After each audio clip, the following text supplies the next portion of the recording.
Welcome to this deep dive into one of the most seductive yet dangerous metrics in statistics, R-squared, specifically within the context of time series analysis. In the world of data science and econometrics, a high R-squared is often celebrated as a sign of a good fit. However, when dealing with data that evolves over time, this number can be a profound lie. Today, we explore the stationarity illusion and why your 0.99 R-squared might be completely meaningless. To understand the illusion, we must first define our protagonist, R-squared, or the coefficient of determination. Mathematically, it represents the proportion of the variance in the dependent variable that is predictable from the independent variable. In a standard cross-sectional snapshot, like predicting house prices based on square footage, it is a reliable ally.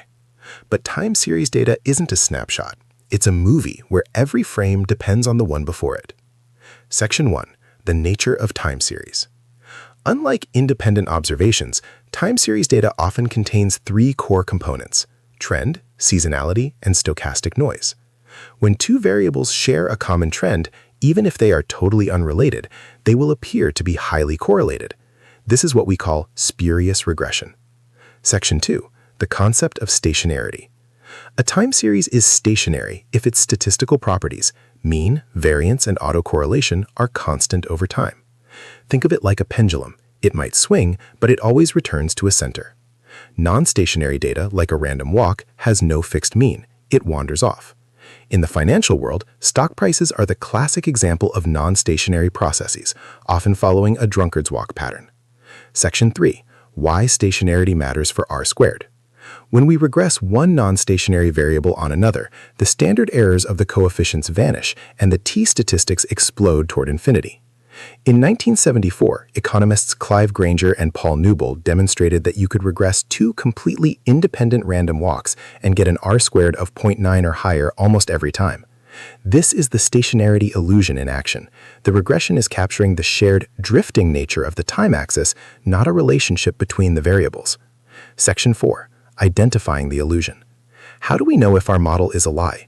A golden rule of thumb from Granger and Newbold is, if your R-squared is higher than your Durbin-Watson statistic, you should be extremely suspicious.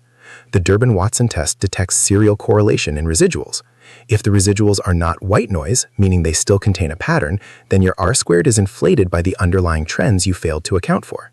Section 5. Testing for unit roots. To fix the illusion, we must first detect non-stationarity using formal tests like the augmented Dickey-Fuller test or the Phillips-Perrin test. We are looking for a unit root. If a unit root exists, the series is non-stationary. If we find one, the standard solution is differencing, calculating the change from one period to the next.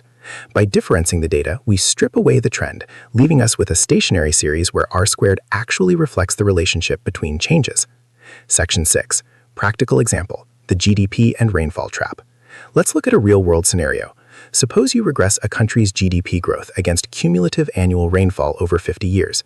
Because both might have an upward trend due to inflation and climate shifts, you might see a beautiful fit. But after differencing both variables to make them stationary, that R-squared will likely collapse to zero. This collapse isn't a failure of your model, it's the moment of truth. Section 7. Beyond R-squared. In modern time series econometrics, we move beyond simple R-squared. We use information criteria like AIC or BIC, and we look for co-integration. Co-integration occurs when two non-stationary series move together in the long run, such that a linear combination of them is stationary. This is the only legal way to have a high R-squared with non-stationary data, often described as the relationship between a drunk person and their dog on a leash. In conclusion, never trust an R-squared in time series at face value. Always test for stationarity, check your Durbin-Watson statistics, and remember that correlation in trends is not causation in mechanism. By mastering the stationarity illusion, you move from being a pattern matcher to a true econometrician. References: 1. Damodar Gujarati, Basic Econometrics. 2. Clive Granger and Paul Newbold, Spurious Regressions in Econometrics, 1974.